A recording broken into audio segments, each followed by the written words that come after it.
ആ തല ആളുടേതല്ല നിങ്ങൾക്ക് ഉറപ്പല്ലേ? അല്ല സാറേ, അത് അവളുടേതല്ല, അതെനിക്ക് ഉറപ്പാ. എന്താടോ?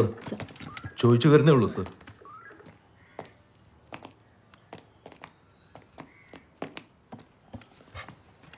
തങ്കമണി എത്ര നാളെ അവിടെ ജോലിക്ക് നിൽക്കുന്നു? 3 മാസമായി കാണും സാറേ. ഈ കൈക്കെന്ത് പറ്റിയ? ഇതൊന്ന് വീണതാ സാറേ. സംഭവം നടക്കുമ്പോൾ നിങ്ങൾ അവിടെ ഉണ്ടായിരുന്നോ? ഇല്ല സാറേ, പണിയെല്ലാം തീർത്ത് ഞാൻ വീട്ടിൽ പോവും. രാത്രി നിൽക്കാറില്ല. പിന്നെ വീണതിൻ്റെ പിറ്റേന്നാ സാറേ സംഭവം. ഞാൻ ആശുപത്രിയിൽ നിന്ന് വരുന്ന വഴിയാ. ആ കുട്ടി എന്താ ചെയ്തിരുന്നേ? അതൊരു ഫാൻസി ഷോപ്പ് നടത്തുകയെന്ന് തോന്നുന്നു. എന്താ ഉറപ്പില്ലേ? ഇല്ല സാറേ, ആ കുട്ടി അങ്ങനെ സംസാരിക്കുന്ന കൂട്ടത്തിലല്ല. ഞാൻ എൻ്റെ പണി ചെയ്യും, പൈസ വാങ്ങും. കുറച്ച് കൂടുതലൊക്കെ ചോദിക്കാതെ തന്നെ തരുന്ന കൂട്ടത്തിലാ.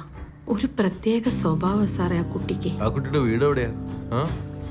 കോട്ടയത്തങ്ങ് മറ്റാണെന്ന് തോന്നുന്നു. അതും സംശയം തന്നെ, ഒന്നിനും ഉറപ്പില്ല. അത് സാറേ, സ്വാതിയെ കാണാൻ ആരെങ്കിലും വീട്ടിൽ വരാറുണ്ടോ?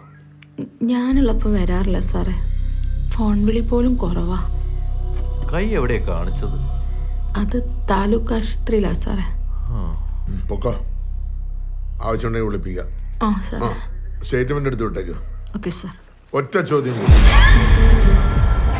ആ കുട്ടിയുടെ തലക്ക് വാരുള്ള തല ആരുടേതാണ്? അറിയില്ല സാറേ. ആ തല ആരുടേതാണെന്നും അറിയില്ല. എനിക്കറിയില്ല സാറേ.